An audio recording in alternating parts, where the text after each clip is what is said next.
I sometimes wonder about the priorities of the Chicago Cubs organization and, frankly, a large, sizable portion of the Chicago Cubs fan base. And don't get me wrong, I have a great appreciation for history and tradition and nostalgia and warm, fuzzy feelings inside, just like the next person. However, when most of that tradition and nostalgia and warm, fuzzy feelings are primarily because of the experience at a ballpark and seeing the ivy and seeing the brick walls and getting drunk.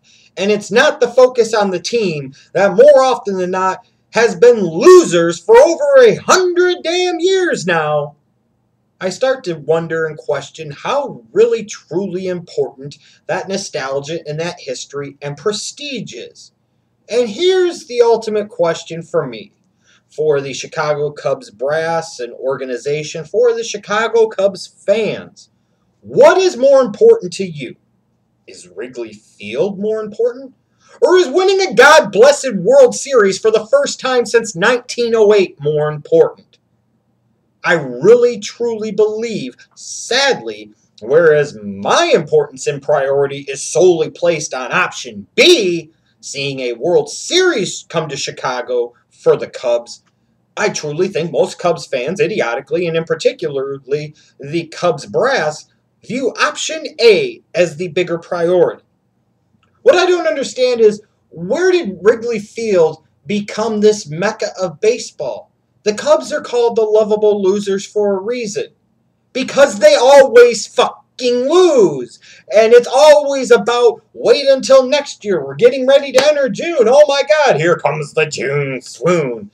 Well, shit. How much more can they swoon down this year? There are already a few games in the lead for the worst record in all of Major League Baseball. If you want some truth, here's some cold, hard truth for you as Cubs fans. If you don't believe me, that's your problem. You're too idiotic to see what's staring you right in the freaking face. For so many years, the Tribune Company and now the Ricketts family have been able to use Wrigley Field as a propaganda piece, as a deflection, as a distraction away from the crappy baseball product that you have been getting as Chicago Cubs fans. They have said, come to the ballpark, come for the experience, come to see the Ivy, come for all these years to see drunk Harry Carey singing the seventh inning stretch. Now bring all the celebrities and everything that come in to sing the seventh inning stretch.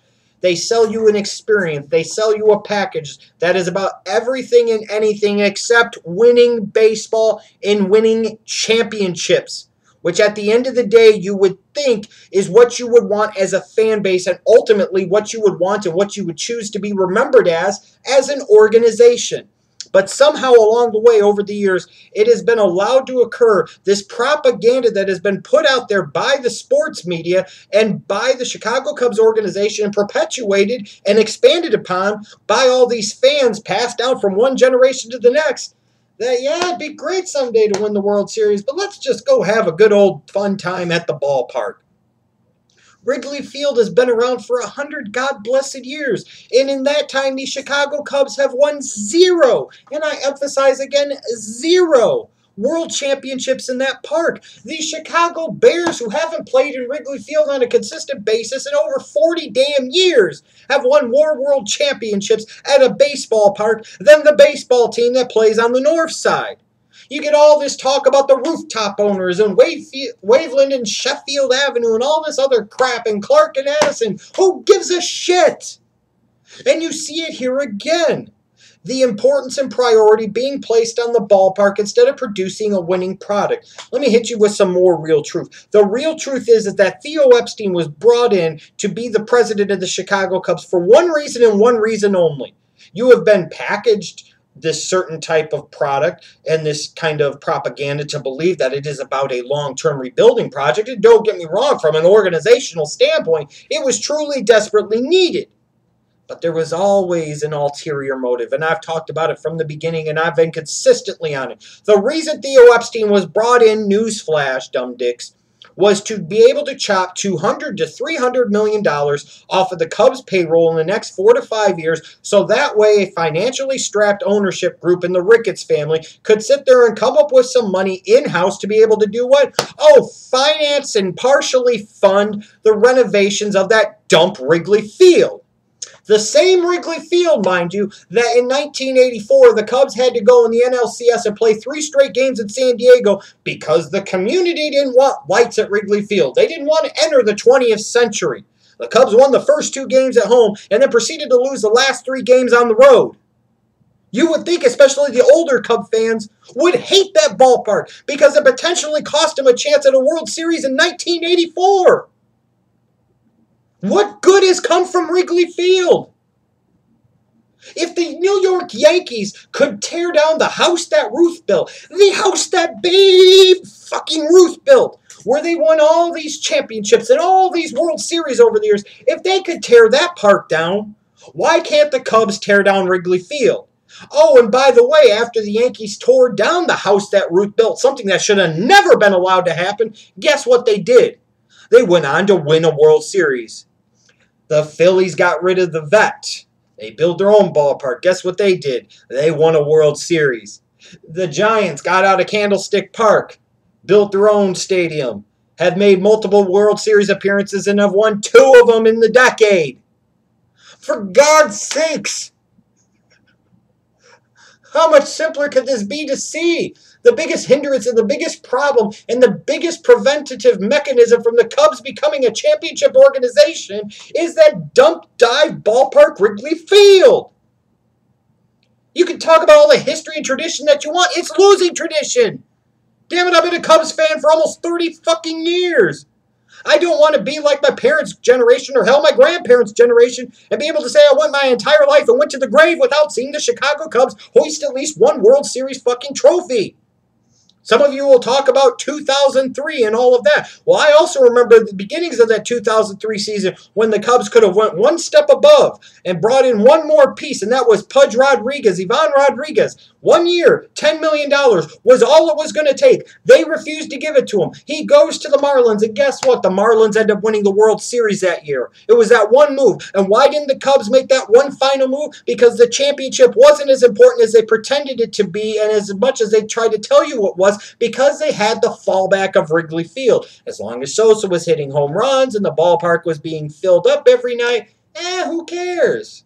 You know, it just is what it is. And this whole notion that they have to renovate Wrigley Field, you know, in order to compete, you should have torn down that dump and moved away from it a long fucking time ago. Ever gone to a game at Wrigley? What a hassle. What a disaster to try and get in and out of that area. Why is there this fixation with them having to be in the city of Chicago? How's that been good to the organization for the past 100+ damn years? You bring in new leadership to sit there and chop a bunch of payroll in order to help fund not long-term a winning product, but to fund the renovations for a stadium that is decrepit and been falling apart for years because the ownership that bought it maybe shouldn't have been allowed to ever buy it to begin with, has some monetary troubles and doesn't have the deep pockets that everybody believes and hopes that they do. Damn it, I want a World Series. I don't give a shit whether it's at Wrigley Field or it's at a dump. Hell, the fucking Chicago White Sox built a half-ass crappy U.S. Cellular Field. They tore down Comiskey. They built a new ballpark, and even the Chicago fucking White Sox, after all those years of playing at that old Comiskey Park, they built kind of a semi-cookie-cutter modern stadium, and even they in 2005 won a fucking World Series. So your own rivals, so to speak, on the South Side, which getting to a game on the South Side is a headache in and of itself. Even they, who classify themselves as the small market team in Chicago, have managed to do something over the past 10 years, over the past 50 years, over the past 100 years, that the freaking Chicago Cubs haven't been able to do. But it's okay, right? We could sit there and think about the future and talk about all the prospects in the Chicago Cubs farm system and how Theo is doing the right things and that this team someday is going to be a force in Major League Baseball and they're going to win multiple World Series. We've heard this garbage and bullshit before. The only reason Theo was brought in, stop being so damn naive, was to sit there and have an excuse for several years to chop a lot of payroll, which the Cubs clearly have, to be able to go after these renovations of this dump of a stadium in Wrigley Field, which they have, which is now the primary focus in the city of Chicago. The talk of the relationship between the Ricketts family and the organization and Rahm Emanuel and City Hall, instead of talking about, hey, 1908, that was more than a century ago. When is this team actually going to start winning? When is this team going to bring a World Series championship or two to the north side of Chicago? Where's the emphasis on that? Where's the focus on that? Where's the talk about that? To me, if I'm Rahm Emanuel or somebody in City Hall, I say, no, fuck you, screw it. Don't renovate it. You want a new stadium, that's something different. We're not renovating that dump. Why would we plunk all of this money into an over 100-year-old damn stadium? It's still going to be an over 100-year-old damn stadium. Now, you might sit there and say, well, what about the Red Sox with Fenway? What about them? They've won, what, 3 World Series in the past decade? And at least the Red Sox at different times had histories of actually being a contending team. They would at least get close. The Cubs, by and large, can't even get close year in and year out. Tear Wrigley Field down. Until this organization understands that the biggest hindrance to them winning a championship is that piece of crap, decrepit ballpark, Wrigley Field, the Cubs will always be talking about the prospects that most of them won't pan out because they'll blow through them and they'll mistreat them and mismanage them.